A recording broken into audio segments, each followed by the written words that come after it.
नमस्कार, मैं जितेंद्र चतुर्वेदी मतांतर में आप लोगों का स्वागत है।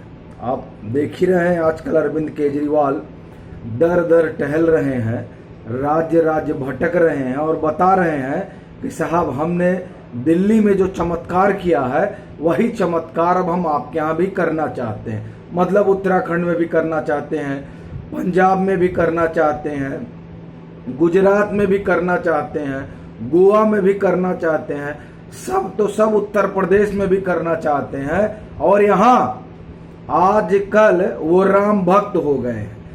उस पर हम लोग फिर कभी चर्चा करेंगे। लेकिन आजकल जो ये नौकरियां बांट रहे हैं, उन नौकरियों का जो वो एक तरह से समझिए टोकरी लेकर टहल रहे हैं, आप आइए आपको नौकरी दे देंगे, आप आइए आपको नौकरी दे देंगे।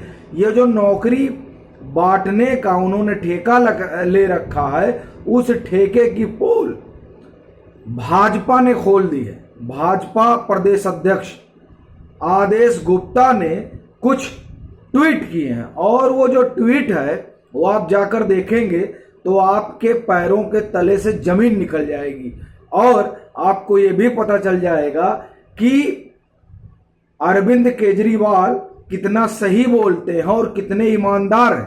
अभी देखिए, आज ही वो कहीं भाषण दे रहे थे, कहीं क्या हल्द्वानी में टहल रहे थे। उत्तराखंड, आजकल उत्तराखंड और पंजाब पर खासा ध्यान दे रहे हैं।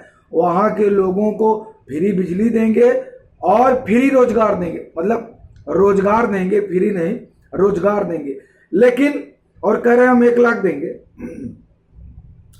14 लाख लोग दिल्ली में बेरोजगार हैं। कितने? 14 लाख लोग।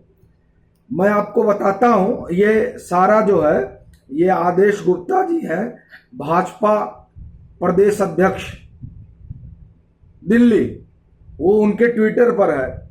रोजगार बाजार पोर्टल जो 27 जुलाई 2020 से प्रारंभ हुआ, उस पर कुल जो प्रार्थी हैं उनकी संख्या 13,97,977 है।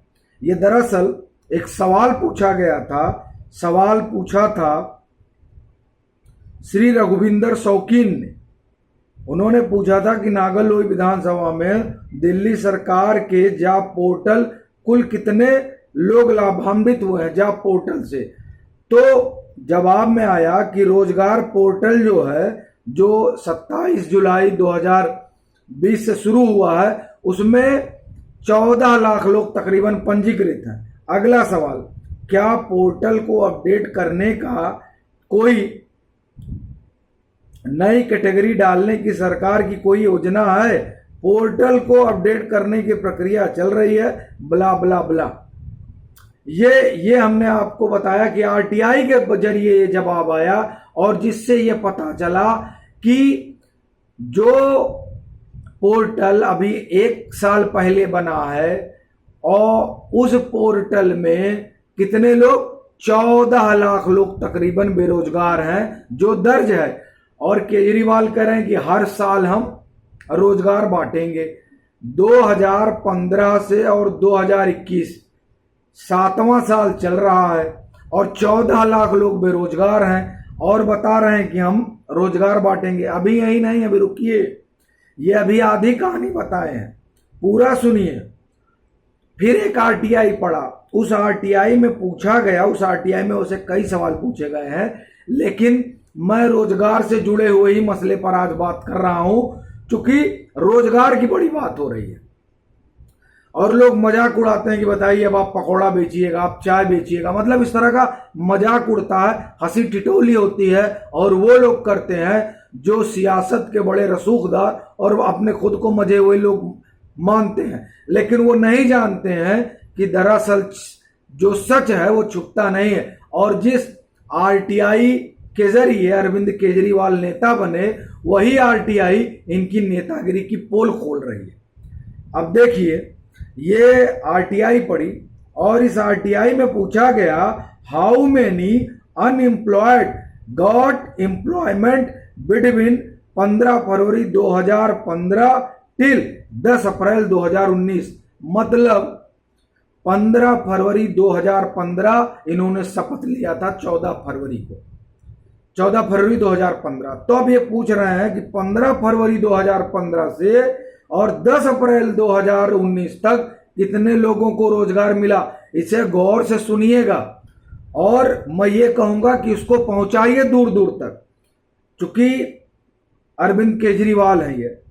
आप देखिए जवाब, और ये जो मैं आपको बता रहा हूं ये आदेश गुप्ता जी के ट्विटर पर उन्होंने ट्वीट कर रखा है, ऐसा नहीं कि मैं कहीं से खोद के लेकर आया हूं।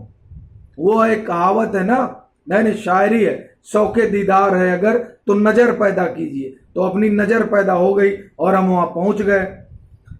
जवाब में आता है कि 378 लोगों को नौकरी ये दे पाए हैं 5 साल में। अब बताइए ये साल भर में जो लाखों नौकरी देने का वादा हो रहा है वो कहां से देंगे, जब दिल्ली में 5 साल में 378 लोगों को नौकरी दे पाए हैं अरविंद केजरीवाल। देखिए वादों के ये मसीहा हैं, ये आप जान लीजिए। और जिसको संदेह हो वो एक बार दिल्ली टहल आए, दिल्ली टहल आए और दिल्ली देख आए। और अभी भी जिन लोगों को उसमें कोई समस्या हो तो मैं आपको एक और उदाहरण देता हूं कि किस तरीके से ये अरविंद केजरीवाल के जो झूठ है उसे भाजपा या आप कहिए तमाम नेता एक्सपोज करते हैं। हमने आपको रोजगार का बताया कि 14 लाख लोग बेरोजगार हैं दिल्ली में।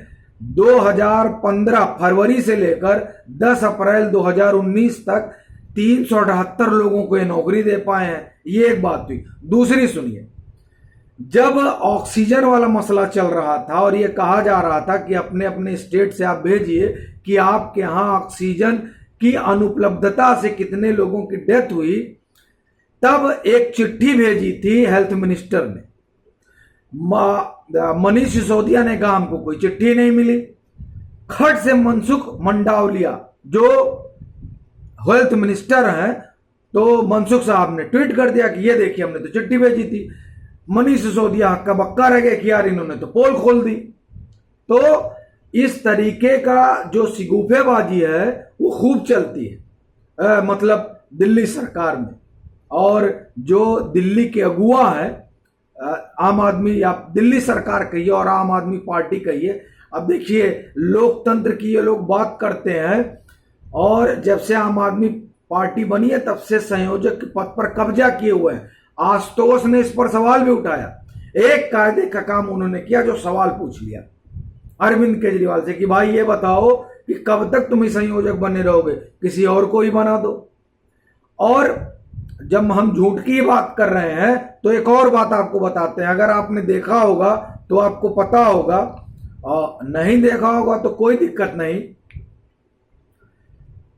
ये ऑक्सीजन की कमी को लेकर किस तरह से बितंडा रचा गया, और जब सुप्रीम कोर्ट ने कहा कि चलिए ऑडिट करा लेते हैं तो साहब ऑडिट से भाग गए, कहने ऑडिट कराने की कोई जरूरत नहीं है, हम जितनी हमको ऑक्सीजन मिल रही है पर्याप्त है। नहीं तो 975 मीट्रिक टन इनको जो है ऑक्सीजन चाहिए होती थी पर डे, और जैसे ही ऑडिट की बात आई ये पहुंच गए 525 पे। बोले हमारे पास बहुत ज्यादा है, बाकी जिसको ले जाना हो ले जाओ।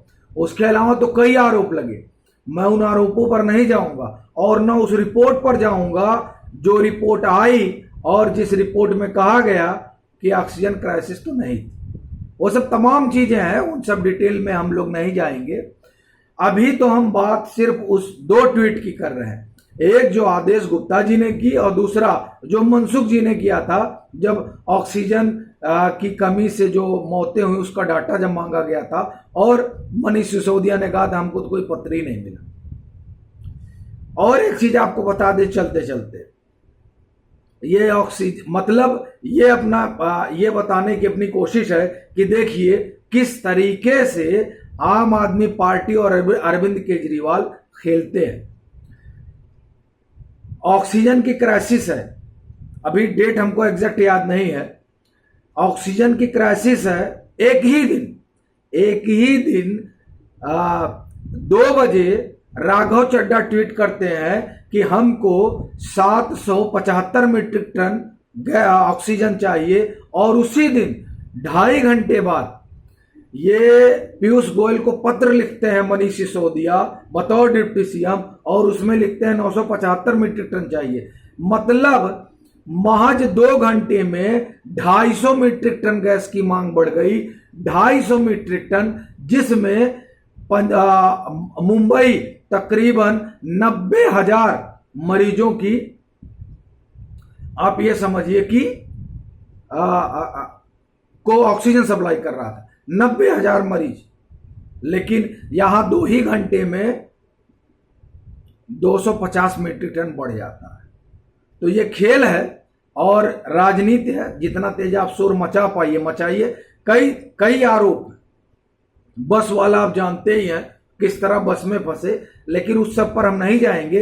ये जो रोजगार देने का वादा कर रहे हैं, आप सोचिए, जो 5 साल में 378 लोगों को रोजगार दे पाए हैं, वो लाखों रोजगार देने का वादा कर रहे हैं। ये इसको अब किस रूप में आप देखते हैं और किस रूप में इसको आगे बढ़ाते हैं, ये आप तय करिए। चलते हैं, फिर मिलेंगे, तब तक के लिए राम राम।